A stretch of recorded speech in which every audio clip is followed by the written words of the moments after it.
E hoje, especialmente, não é? Um dia tão frio, né? Recebê-los aqui realmente é gratificante. Semana passada, nós tivemos muita chuva, que impossibilitou, certamente, de muitas pessoas estarem aqui. E o irmão que fez a doutrina, ele falou sobre a parábola do bom samaritano. As parábolas, né, foram muito usadas por Jesus. E parábola, na verdade, ela é uma pequena descrição, não é? Que é utilizada, né, principalmente para dar uma comparação e tem um cunho sempre moral. Vejam bem, Jesus há 2000 anos atrás, ele já fazia uso das parábolas, né, para levar o conhecimento e para que as pessoas com as quais ele estava levando o seu evangelho entendesse de uma forma melhor. Passados todo esse tempo, ainda nós precisamos dessas parábolas para o entendimento das verdades do Cristo. Então eu vou ler essa parábola do nosso Evangelho segundo o Espiritismo, para que as palavras sejam aquelas realmente ditas por ele. Então, no capítulo 17 do Livro dos Espíritos, no capítulo Sede Perfeitos, que nós temos a parábola do semeador, é no item 5. Naquele mesmo tempo, tendo saído de casa, Jesus sentou-se à borda do mar. Em torno dele, logo reuniu-se grande multidão de gente. Pelo que entrou numa barca, onde sentou-se, permanecendo na margem todo o povo. Disse então muitas coisas por parábolas, falando-lhes assim: aquele que semeia saiu a semear. E semeando, uma parte da semente caiu ao longo do caminho. E os pássaros do céu vieram e a comeram. Outra parte caiu em lugares pedregosos, onde não havia muita terra. A semente logo brotaram, porque carecia de profundeza a terra onde havia caído. Mas, levantando-se o sol, as queimou. E como não tinham raízes, secaram. Outra parte caiu entre espinheiros, e estes, crescendo, as asfixiaram. Outra, finalmente, caiu em terra boa e produziu frutos, dando algumas sementes 100 por 1, outras 60 e outras 30. Ouça quem tem ouvidos de ouvir. São Mateus, capítulo 13, versículos 1 a 9. Então, a parábola do semeador, não é? Ela, na verdade, é uma história atemporal, não é? Ela serve para todos nós em todos os tempos. E a importância dessa parábola é para ver como nós recebemos a palavra de Deus. Então, esses solos, não é, que caíram a semente, na verdade somos nós, não é, os nossos corações que estão recebendo essas informações. Então, pela descrição da parábola, uma parte caiu na beira do caminho. E na beira do caminho, por ser um lugar onde se pisa, a terra ali, ela é um solo duro e ele é impermeável, representando aqueles que ouvem as palavras e não entendem ou não acolhem, simplesmente ouvem, não é? E permitindo que outras informações, outras coisas tomem lugar em suas vidas.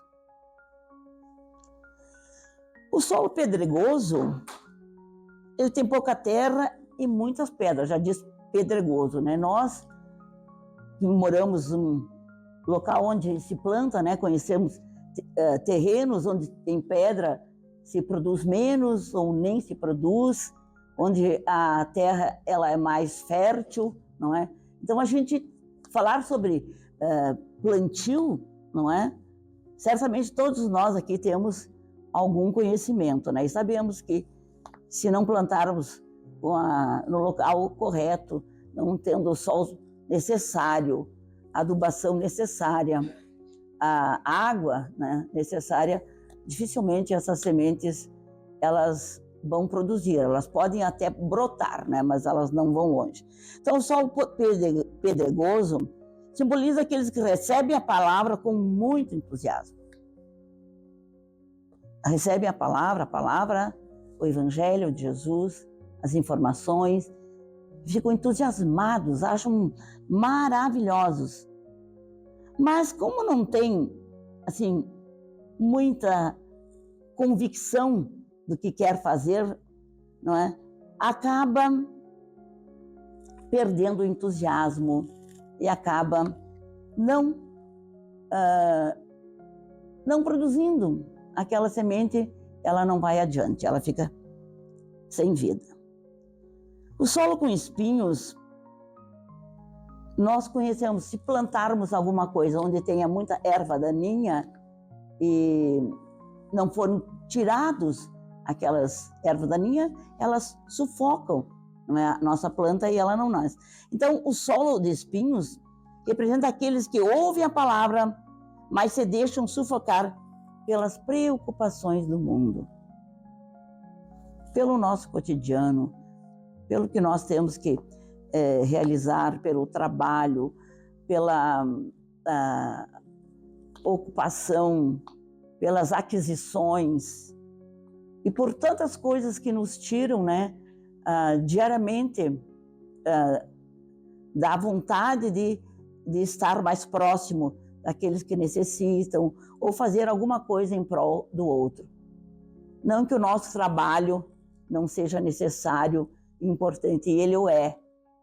Todos nós, através do trabalho, não é, vamos produzir aquilo que nós precisamos, e para estarmos onde nós estamos, nós sabemos que é através do nosso trabalho que nós fazemos as nossas aquisições, um dia frio como hoje, não é? A roupa necessária, o agasalho, o veículo necessário ou a forma de nos trazer até aqui.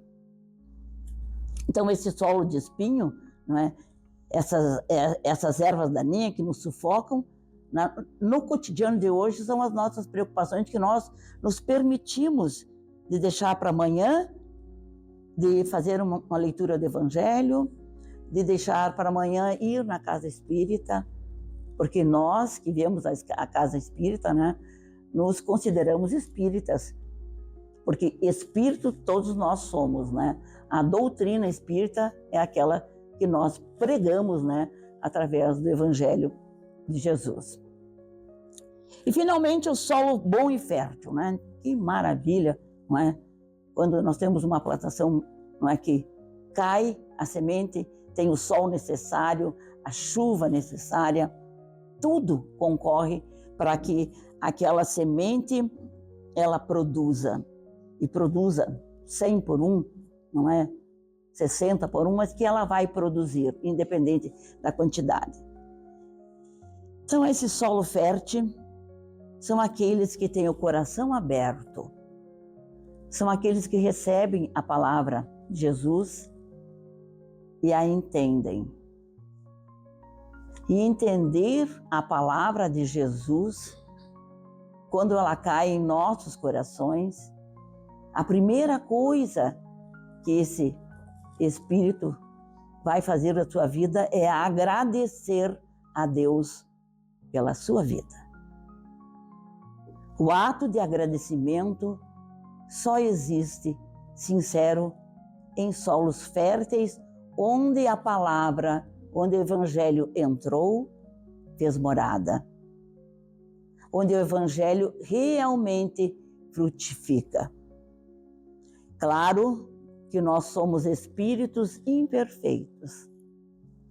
E o nosso avançar e o nosso conhecimento começa pela aceitação, começa pelo coração aberto, pela gratidão a esse Deus Todo-Poderoso, toda a sapiência, toda a bondade e justiça que sempre nos acolhe em todos os momentos. A palavra, quando ela é colocada com profundidade em nossos corações, nós deixamos de ter aquela experiência superficial. Estamos dispostos a enfrentar as dificuldades, porque ser espírita, todos nós podemos ser. Mas existe a responsabilidade, o compromisso, o dever que nós assumimos com esse posicionamento. Dentro do Evangelho segundo o Espiritismo, a parábola do semeador está justamente no capítulo Sede Perfeitos. E esse capítulo, ele é recheado, né, vamos dizer assim, de informações sobre os nossos vícios, sobre os nossos defeitos, sobre as nossas virtudes, né? E uma das coisas assim, que sempre me chama a atenção e que me faz me sentir espírita em ascensão, ou pelo menos um espírito que está tentando fazer o nosso melhor, é aquilo que encontramos no item 4. Reconhece-se o verdadeiro espírita pela sua transformação moral e pelos seus esforços que emprega para domar as suas más inclinações. Todos nós temos as nossas más inclinações, porque somos imperfeitos, não é? E quando nós temos esse Evangelho em nossos corações, quando nós conseguimos começar a imaginar a vida como sendo esta bênção que Deus nos dá, porque nós não podemos nos dizer dono de nada daquilo que nós não criamos. Então, a vida nós recebemos de Deus, é um dom do qual nós recebemos, não é? E que a qual Ele pode nos tirar a qualquer hora. É como outras coisas que nós temos, que nós dissemos que temos, que nós não temos, porque podem nos ser tiradas a qualquer hora. Coisas que estão em nós, que nos pertencem, são o nosso amor, a bondade. O verdadeiro espírita tem que ser bondoso. A bondade é uma das características que envolve aqueles seres que têm a propensão de auxiliar, de fazer o seu melhor. Porque muitas vezes nós nem podemos auxiliar de forma, às vezes, material, financeiramente, fisicamente, mas nós temos uma forma de auxiliar sempre, que é através da nossa fé, a nossa fé raciocinada, aquela fé que nós raciocinamos que Deus é verdadeiramente justo e bom, e que nós não somos vítima de nada, que nós somos espíritos que estão aprendendo, e como espíritos que estamos aprendendo, já cometemos muitas faltas em outras encarnações, das quais nós estamos ressarcindo ao longo de cada encarnação. Então, quando nós conseguimos compartilhar a nossa fé com aquelas pessoas com as quais muitas vezes não auxiliamos materialmente ou de outra forma mais eficaz, através da oração, através das nossas ações que sejam exemplos para as pessoas para que também elas possam sentirem-se melhor. Então, estamos compartilhando esta fé com outros, levando a mensagem do Evangelho ao mundo? E nós sabemos que a nossa vida ela é muito complicada, né? E nós temos sérias limitações. A vida no plano terrestre, no nosso mundo de prova e expiações, ela nos propõe muitas situações em que nós sofremos, não é? E o sofrimento, ele é algo que Deus colocou a todos os seus seres, o sofrimento, a dor. Todos, não é, passam pela dor, não é? Mas não significa que todos tenham que sofrer, pois também existe uma outra forma de ressarcir, que é através do amor. O amor, não é? Ele cobre 1 milhão de pecados, não é? E através do amor, nós conseguimos nos alavancar para frente, dar um passo a mais, ainda que tenhamos um passado bem delituoso. Nós, através do amor, todos nós, não é? Todos nós temos essa oportunidade. Confiar em Jesus e seguir o seu exemplo sempre de vida. Jesus disse: eu sou o bom pastor. Tende bom ânimo, não se turbe o vosso coração. Vinde a mim, vós que estáis fatigados, cansados, oprimidos, e eu vos aliviarei. Então, em qualquer situação, não é? Nós temos que ter essa fé, nós temos que ter essa graça de acreditar que nós estamos sempre recebendo mais do que nós merecemos. E as nossas dores,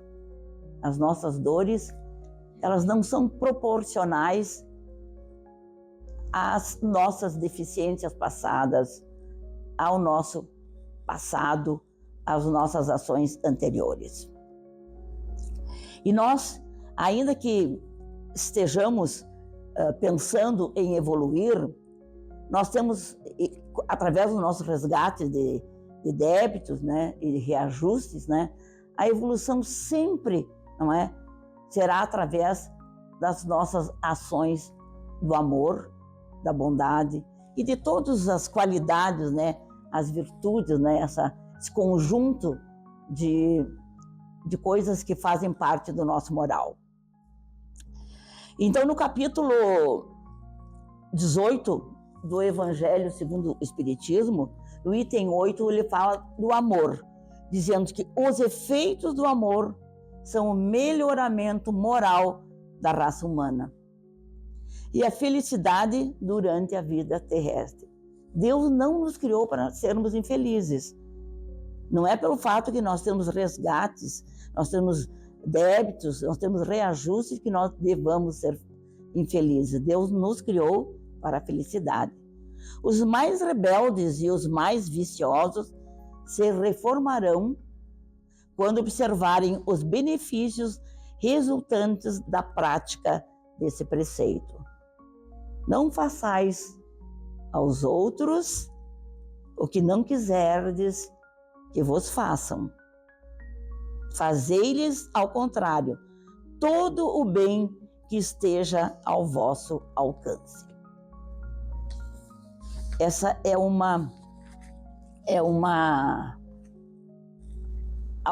alguma coisa assim que faz que cada vez que a gente tenha uma ação da qual a gente não tem certeza do que fazer, o ideal é perguntar: será que se o fulano fizesse isso para mim, eu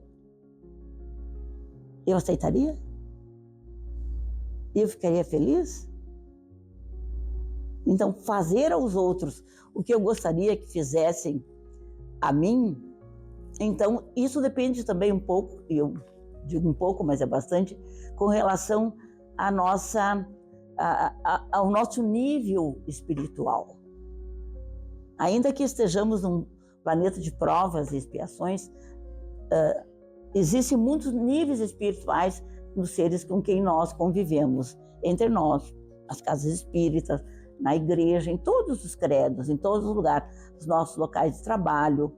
Porque nível espiritual é aquilo que nós, através do nosso esforço diário, conseguimos evoluir, conseguimos agregar a nossa personalidade.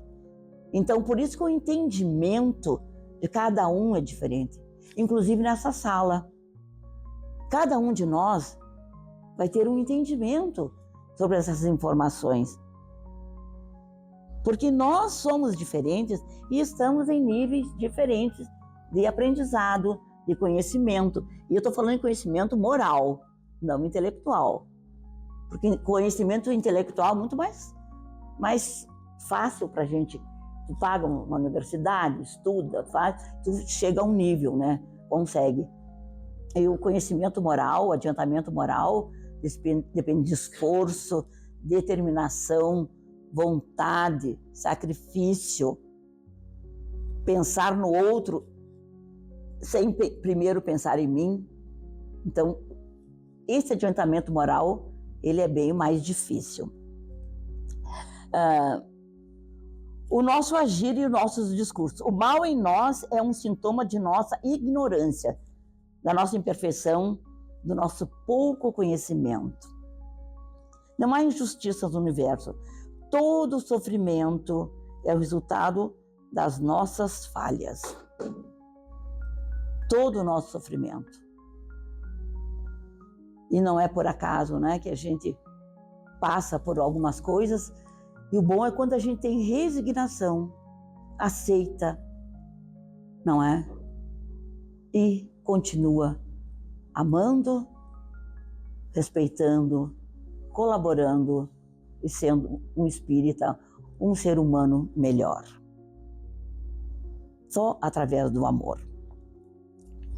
Eu gostaria de falar mais algumas coisas para vocês, mas na verdade o tempo urge, né? O tempo passa rápido. Mas eu quero deixar uma informação que achei muito interessante, que o Divaldo, nosso querido Divaldo, né?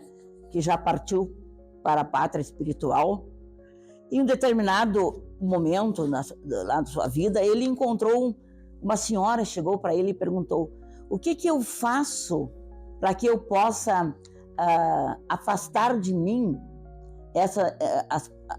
afastar de mim as pessoas, esses espíritos que me obsediam? O que eu posso fazer, né, para me afastar deles? Daí, Divaldo, né, olhou para a senhora e disse assim: mas por que afastá-los? Afaste-se você deles, mudando o seu padrão vibratório. Então, nós podemos a qualquer momento mudar o nosso padrão vibratório, né? Através das nossas boas ações, através da nossa vontade férrea de construir alguma coisa melhor, de sermos melhor, começando em nossa família, não é? Com as pessoas que estão conosco, nossos filhos, nossos pais, nosso sogro, nossa sogra, nossos avós, nossos netos. Nós os escolhemos para estarem conosco e são por necessidade de reajuste. Por isso, algumas vezes, nós temos dificuldades com eles. Reajuste, né? Com esses irmãos queridos. E tem tantos outros, né? Que nós nos acertamos, tantos irmãos que nós temos tanta afinidade e que são irmãos de Deus, irmãos nossos, mas que não são irmãos de sangue. Como que isso acontece? É porque nós necessitamos estar em família, porque é na família que nós vamos evoluir, e é na família, com os nossos irmãos, que auxiliando uns aos outros, nós estaremos num patamar melhor.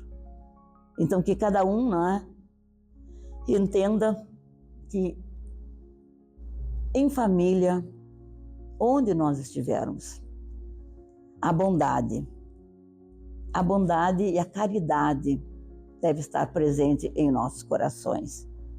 Sempre ter uma palavra de carinho, uma palavra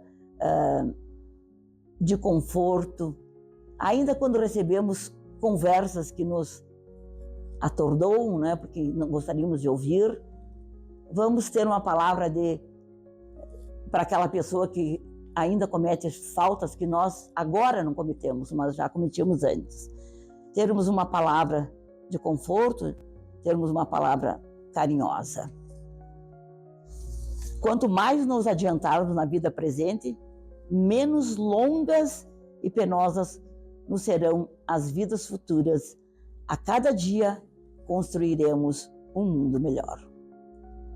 Trabalhemos com afinco para galgar com maior rapidez os degraus do sentimento e da ciência.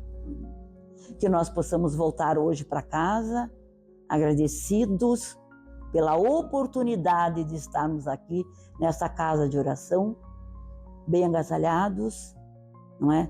A oportunidade de ouvir o Evangelho e que esse Evangelho, né, possa entrar em nossos corações, que essa terra esteja fértil. Se ela não estiver tão fértil, existem formas. Vamos colocar adubo de amor, de paz, de compreensão, de honestidade, que daí nós nos melhorando, não é? A nossa sociedade, o nosso mundo será melhor. E as guerras não começam lá no Irã, no Oriente Médio, as guerras começam dentro de nós, quando nós deixamos de perdoar, quando nós deixamos de amar o próximo, quando nós não aceitamos aquele irmão que está ao nosso lado como nosso irmão. Então, que nós sejamos capazes de orar mais, ter amor no coração e que cada um olhe para dentro de si. Como está a terra dentro do meu coração? Como eu estou recebendo a palavra de Deus? Como eu estou encaminhando esse Evangelho de Deus para aqueles que se aproximam de mim? Que todos retornem para os seus lares e os encontrem seus familiares lá, muito melhores do que quando os deixaram. Onde quer que eles estejam, que todos tenham recebido e recebam bênçãos para se sentirem cada vez melhor. E que assim seja.